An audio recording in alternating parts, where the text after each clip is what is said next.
ఏదో ఒకటి చేత పట్టుకొని నమస్తే గట్టిగా చెప్పాలా నమస్తే దేవదేవేశ నమస్తే పరమేశ్వర నమస్తే వృషభారూఢ నకారాయ నమః శివాయ వాహనం వృషభో యస్య వాసుకిః కంఠభూషణం ఆమే శక్తి ధరం వందే మకారాయ నమః శివాయ వాహనం వృషభో యస్య వాసుకిః కంఠభూషణం ఆమే శక్తి ధరం వందే మకారాయ నమః శివాయ యత్ర కుత్ర స్థితం దేవం సర్వవ్యాపిన నమీశ్వరం నిల్లింగం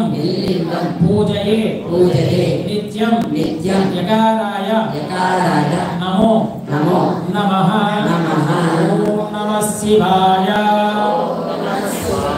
శివాయ నమః ఆ బిల్లు అక్షరాలలో ఇంతకుముందు చేశారు కదా అక్కడికి నమస్కారం చేసుకోండి పరమేశ్వర రూపానికి ప్రతీకగా నమస్కారం చేసుకోవాలి హర నమ పార్వతే పతయే హర హర హర మహాదేవ హర శంభో శంకర హర ఈరోజు విశేషం ఇప్పుడు వస్తున్నాయి ఇంకా కొంచెం తొందరగా పాఠ్యమైనప్పటికీ కూడా ఎక్కడైనా కానీ కార్తీక మాసమాసలు అయిపోతుంది కదా అని చాలా మందికి సందేహం అనేటువంటిది ఉంటుంది.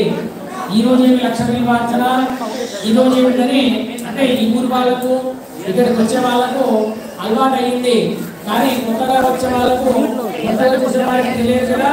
కాబట్టి అంటే ఇప్పుడు సోషల్ మీడియాలో కానీ మరియు ప్రసారాలలో కానీ హోలీ పాఠ్యమని హోలీ స్వర్గమని చాలా మందికి ఇక్కడ కూర్చున్న వాళ్ళలో 95 మందికి దాదాపుగా తెలుసు. అంటే 100 మంది ఉన్నారు అనుకోండి, 95 మందికి కూడా ఈరోజు హోలీ పాఠ్యం గురించి విశేషించి తెలుసు. ఎందుకయ్యా ఈరోజు కనీసమన్నా ఖచ్చితంగా ఆచరించాలని చెప్పారయ్యా అంటే పూర్వము ఏ ఇంట్లోనైనా సరే ఆరామంగా ఉన్న చోట సంసార బంధనం ఉంటుంది. పూర్వము రామకృష్ణ పరమహంస గారు అనుకోండి, లేదా ఒక గురువు గారి దగ్గర ఒక శిష్యుడు ఉన్నాడు అనుకుందాము. శిష్యుడికి వెళుతూ వెళుతూ ఒక మాట చెప్పాడట, అరే నాయన ఇంకొక మన యొక్క ఆశ్రమాన్ని ఎప్పుడు పరిరక్షిస్తుందని చెప్పిపోయాడట. వెళుతూ వెళుతూ మరొక మాట చెప్పాడట, ఒక్క అవసరం వచ్చినప్పుడే దాన్ని